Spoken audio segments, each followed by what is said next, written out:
Use your power. Let me show you.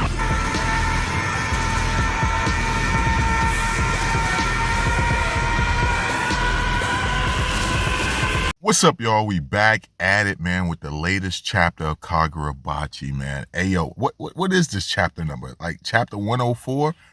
Yo, I'm at work right now, so, bear with the edits. Hopefully you rock with the video. Hopefully you see the grind and you're like, yo, I gotta thumb this shit up. Matter of fact, it don't even matter. You better thumb that shit up. But you telling me Yura was just a regular man? He acquired this level of skill in 18 years? That's crazy. That's insane. Now, I'm very curious what his profession was before he decided to go on this, charade that he's on right now. I'm very curious, what was this dude, what was his profession? What did he do for a living?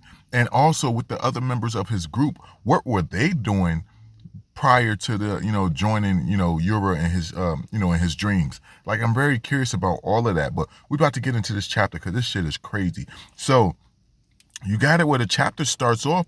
You see Yura was a husband, or at least engaged. At least I'm assuming he was engaged. And you got it where he's preparing this meal, as you can see right here on the screen. He's preparing this meal for his wife. He's preparing this, or his fiance. He's preparing this meal. She's like, man, this smells good. Like, whatever you're cooking smells really good. How long before it's done? He's like, yo, babe, it's going to be done in a moment, just a moment. And you have it where on the radio, they're talking about the war, everything that's going on, and how the enchanted blades are here. We got heroes fighting to protect us. And you even have it where Yura is actually, he's praising them. He was like, yo, they're doing a great job. We have nothing to worry about. We've got these heroes fighting on our behalf. Then you have it where it jumps to present day, and you see Soga, the sword master. He's like, yo, what is this stuff I'm seeing? This is the memories of Yura flowing into me, with his connection to the enchanted blade, which is crazy. I wonder if it's a chance where Soga will encounter Hakari, and he's like, oh, I remember you from your father's memories, and let me let you know, your father did really care for you, or something along those lines may happen with Soga and Hakari. I think that would be dope if it does. Like, I'm really looking forward to see if that happens. Let me know if y'all think that's a possibility down below, because the same scenario is going on with Yura, so more than likely he did get memories of, Hakari's father. They just didn't make it known to us as the readers. So that could be could be very well true. Hopefully that does happen. But anyway, you got it where that's going on, and it jumps to present day where you see Chihiro as well as, Yura both engulfed in flames as they're falling down to the ground. So, you have it where they say the enchanted blade of the sword master is so powerful that it's even able to grant power to those who haven't formed a contract with it. Now, it kind of messes up their body. It devours them slowly, but the more it devours of a person's body, the more power they're able to wield. And at the same time, it kind of messes up their energy, like their sorcerer ability. So we don't even know what Yura ability is right now, because it's being kind of messed up by the enchanted blade. And they gave an example, like with Hakari's father, the storehouse started falling apart the more corrupt he got by the enchanted blade, which means Yura right now is probably on the verge of losing his sorcery ability, even though we don't know what it is, due to the enchanted blade that he's trying to wield in this battle. And of course, you got it where, he's telling Chihiro, like, yo, everything bad that's happening is because of your father. He chose to lock away that power that had the world in check, that had the world afraid to make any moves, because they were thinking like, well, I'm assuming he's thinking the world was like, yo, we can't go up against the government because they have these enchanted blade weapons. But once they were taken away, people said, yo, we could do whatever we want. We can do any crimes we want, and really no one can stop us. Because Yura points out, like, yo, the government been around. And it wasn't until the enchanted blades came that people were kind of like hesitant and scared. And this chapter itself is crazy. Now you have it where your Chihiro, he's upset. He's saying it's all of your fault. Let go of the enchanted blade. And you got it where they're both engulfed in flames and they're falling towards the ground. And you got it where Chihiro is saying it's like it's you and your group's fault for everything that's going on. And you have it where Yura says the world is no different now than when it was when the war took place. And it's crazy. He was like, yo, even after the war, things got worse.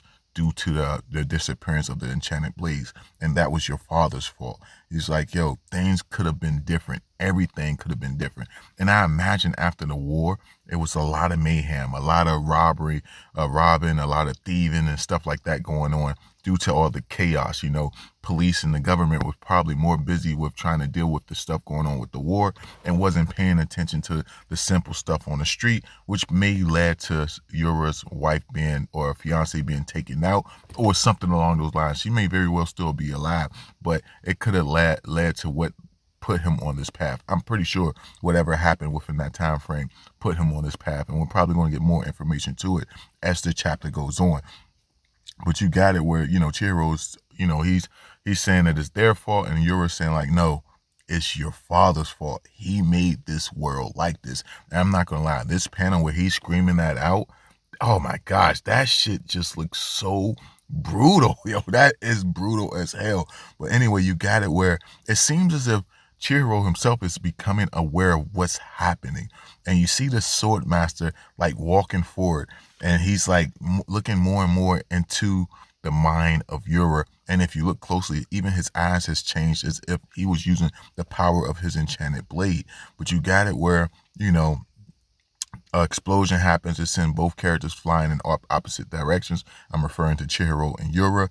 And you got it where Yura is getting more corrupted by his enchanted blade, well, by the enchanted blade of the sword master. You see flowers everywhere appearing, and you got it where Chihiro says to himself, the only way to kind of rid his body of the power of the enchanted blade is to use both of the abilities from his sword as well as Samura at the same time to purge, you know, Yura's body. So he does a double flame attack, you know, that healing ability. I believe it starts with an S. Zuzaku is the name. He does it as well as Samura using his, and you got it where he collides with Yura, and he's trying to rid him of that of the enchanted blade's power. You got it where Yura ends up dropping the blade, and he's thinking to himself like, yo, it can't end like this. I can't let it end like this.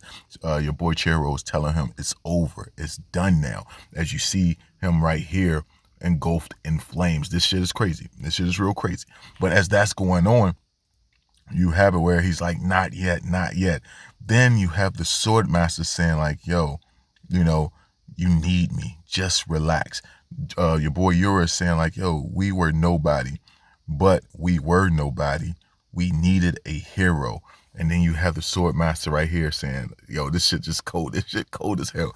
And you actually got it where the sword master says, I'll give your body back. You know what I'm saying? Hand it over to me. He says like, yo, I understand the situation very well. I'll be your hero. Oh my God, this is crazy. And you got this right here with him actually telling him, I'll be your hero. And then if you look right here, you got the sword master laying down on the ground. Now, if you think hard, the sword master was laying down at the end of the last chapter, and I assumed I did that the sword master gave up, but no, he was laying down because he transferred to take over, or transferred minds to your body to take over. And you got it where the sword comes out of sheath, and Chihiro is looking like, yo, it's getting stronger. The enchanted blade is getting stronger. And you just got this panel where the final panel ends with, you know what I'm saying, Chihiro, you know, witnessing the blade coming out the sheath, and your body is being taken over by the sword master. Like, yo, this chapter is crazy as hell. I can't wait for next week's chapter. And I'm glad I'm off so I could do a proper review, because I'm too amped to go back to work right now. But yo, this shit look crazy as hell. Let me know y'all thoughts on this chapter, and I'll catch y'all in the next one, man. I gotta get back, man. My break over already. This is crazy.